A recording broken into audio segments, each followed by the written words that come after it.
Жер бетинде алгачкы цивилизация Батыш Азиядагы Тигр жана Еврат дарыяларынын жээгинде пайда болгону дүйнөлүк тарыхта айтылып жүрөт. Алгачкы мамлекеттер жер бетинде пайда болгондон тартып, ири өлкөлөр арасында жер бетин толук башкарып, бийлик жүргүзүп, дүйнөдө таасирин арттыруу үчүн бирин-бирин багынтуучу канды согуштар, жоортулдар болуп келген. Алсак, Иран-Ирак согушу, Наполеондун жоортулдары, Борбордук Европадагы таасир үчүн 30 жылга уланган согуш, Темирландын жоортулдары, Биринчи дүйнөлүк согуш, Чыңгызхандын жоортулдары, Экинчи дүйнөлүк согуш жана башка. 1959 жылдан тартып СССР кыйраган, 1991 жылга чейин дүйнөлүк бийлик эки ири держава АКШ жана СССРдин ортосунда бөлүнүп турган. Ири өлкөлөр арасында дүйнөлүк таасирдин бөлүштүрүлүшүнүн жана күрөшүүнүн негизги максаты бир мамлекеттин же өлкөлөрдүн тобунун эл аралык тутумдагы үстөмдүгүнө жол бербөө болуп саналат. Мындай күрөш ар дайым уланып келген жана улана да берет. Эми бул ири өлкөлөрдүн дүйнөлүк таасир үчүн болгон күрөшүнүн Кыргызстанга кандай тиешеси бар дейсиз го? Анда мындай, Байыркы жибек жолу соода жолунун кесилишинде жайгашкан Кыргызстан Борбордук Азия чөлкөмүндө жайгашып, батыш менен чыгышты, ошондой эле түндүк менен түштүктү байланыштыруучу көпүрө катары геосаясий жана геоэкономикалык мааниге ээ. Кыргызстан Борбордук Азиянын башка мамлекеттери сыяктуу эле европалык, араб, мусулман, фарсы жана Кытай сындуу 4 маданий жана цивилизация кызыкчылыктары кесилишкен аймакта жайгашкан. Бул жагдай бир жагынан эки тараптуу жана көп тараптуу кызматташтыкты өнүктүрүүгө ыңгайлуу өбөлгөлөрдү түзсө, экинчи жагынан ийкемдүү жана тең салмактуу тышкы саясатты талап кылат. Дегенибиз, Кыргызстандын географиялык жактан жайгашышы дүйнөлүк геосаясатта геостратегиялык мааниге ээ мамлекет жана Кыргызстан жайгашкан Борбор Азия, Евразия материгинин маанилүү блогу катары саналат. Кыргызстан эми өзүнчө эгемендүү өлкө, дүйнө жүзүндө таанылган. Бирок ошол учурда биз андай ири өлкө, эл аралык катнашта биздин бир аброюбуз абдан чоң деп айта албайбыз. Эми өлкөлөр көп. Борбордук Азияда сөзсүз түрдө өзүнүн кызыкчылыгы бар.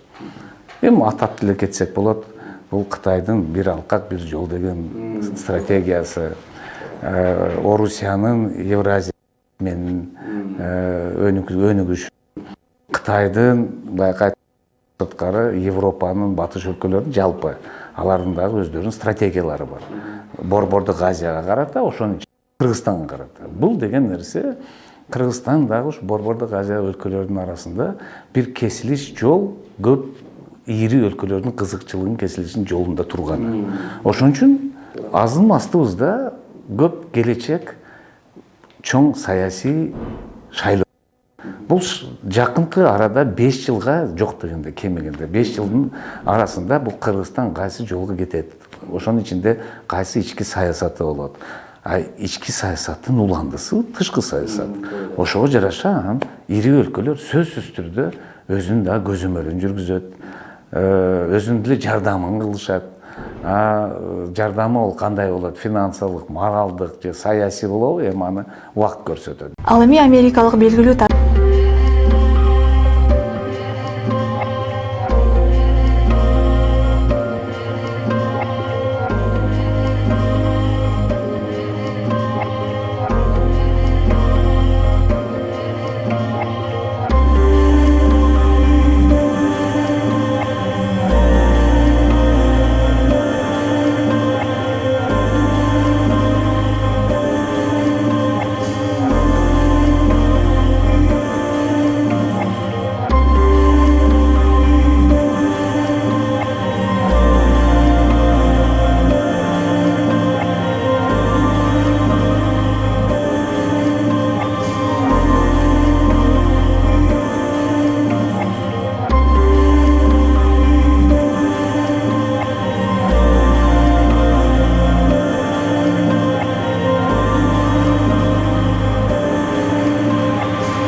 государств.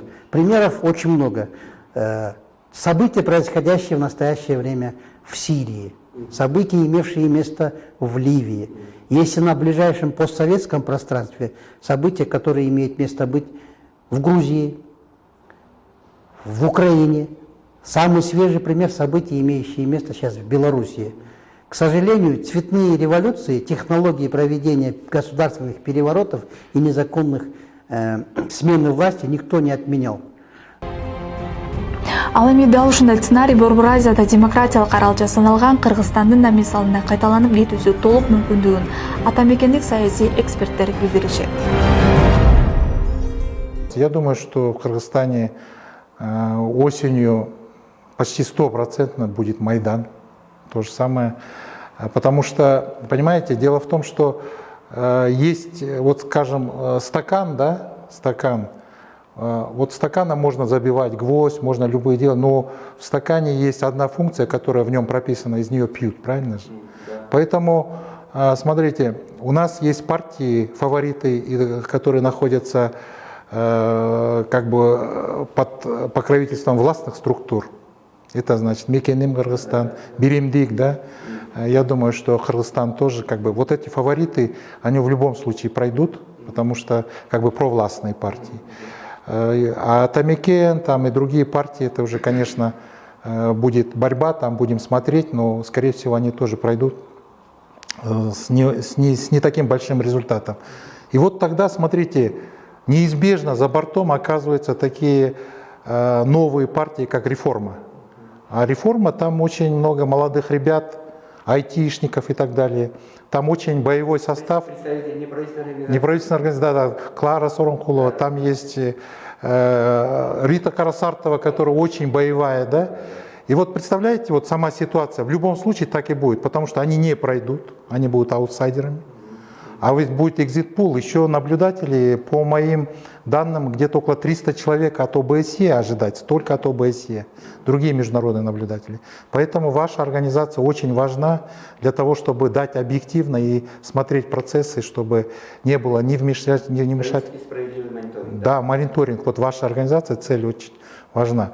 Они будут возмущаться. Это та же ситуация, как и в Белоруссии, когда Тихановская сказала: 80%, мы 10%, наш экзит-пул показал наоборот. Мы 80%, а Лукашенко 10%.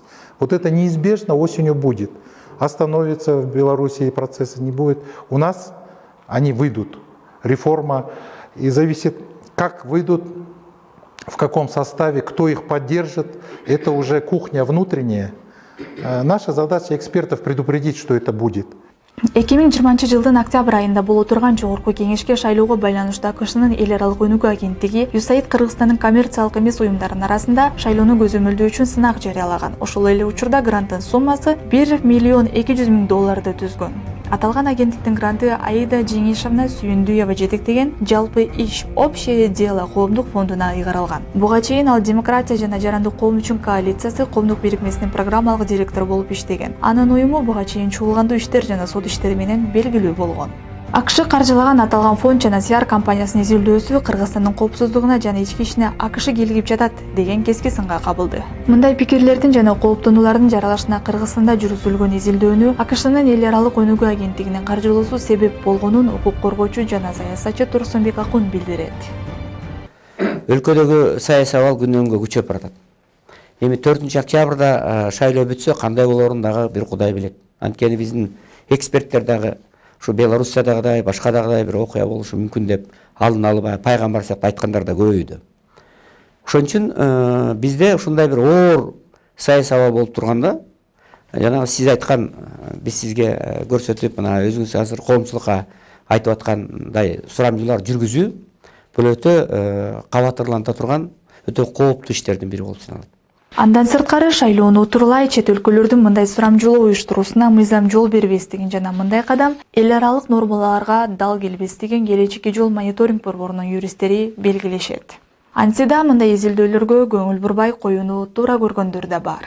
Кыргыздарда бир жакшы сөз бар да, ханды кул десең күлүп коет дейт, кулду кул десең шишалайт дейт. Эми бунун результатына биз шишалаштын кажети жок деп ойлойм да.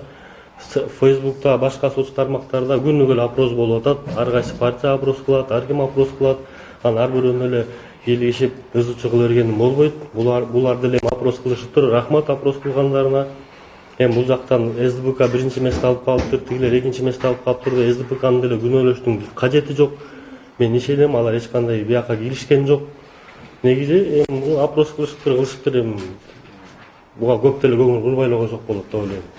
Бирок бардык нерсе ушундай текпиштерден уланып, чоң жоготууларга алып барарын коомдук ишмер Таалай Жумадылов билдирет.